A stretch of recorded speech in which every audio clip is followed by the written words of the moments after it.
Lazy bowel syndrome का पहले हम बैकग्राउंड देख लेते हैं। ये है क्या टाइप ऑफ क्रोनिक कॉन्स्टिपेशन है लेज़ी बाउल सिंड्रोम। और इसमें स्लो मूवमेंट होती है स्टूल्स की, फीसिस की, मतलब वेस्ट की थ्रू दी डाइजेस्टिव सिस्टम।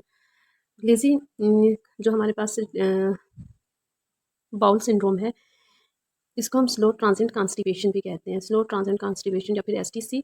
ये होती क्यों है? रीज़न यही है कि मोटिलिटी डिक्रीज़ हो जाएगी। मोटिलिटी जितनी डिक्रीज़ होगी उतनी ही स्लो मूवमेंट होगी वेस्ट मटेरियल की।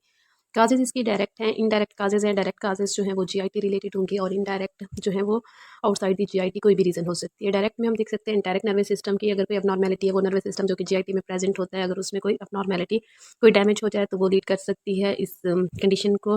हर्स्प्रांग्स डिजीज़ है, इंटेस्टाइनल ब्लॉकेज है, जैसे ट्यूमर की वजह से हो सकता है, या फिर कोई कंस्ट्रक्चर्स बन चुका है, damage to the anal muscles हो गया, तब भी ये हो सकती है सिंड्रोम। और लास्ट पे अगर अनहेल्दी बाउल हैबिट्स हैं। इनडायरेक्ट काजेज़ में हमारे पास ईटिंग डिसऑर्डर्स आ जाते हैं। हाइपोथायराइडिज्म भी ये कंडीशन लीड करती है। आईबीएस, इन्फ्लेमेटरी बाउल सिंड्रोम और डिमेंशिया। सिम्पटम्स इसमें हमें क्या मिलते हैं लेज़ी बाउल सिंड्रोम में?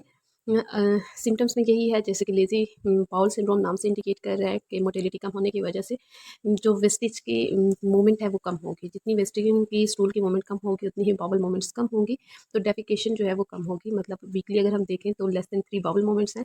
और सेकंड जो सिम्पटम इसमें मिलता है, कॉन्स्टिपेशन है तो हार्ड स्टूल्स होगा। हार्ड स्टूल्स में क्या होगा? डिफिकल्टी टू पास, और साथ एब्डोमिनल स्ट्रेनिंग होगी। पेनफुल बाउल मूवमेंट्स होंगी, हेमोरॉइड्स भी हो सकते हैं, एब्डोमिनल ब्लॉटिंग और पेन होगा, नोजिया है, inability to control bowel movements.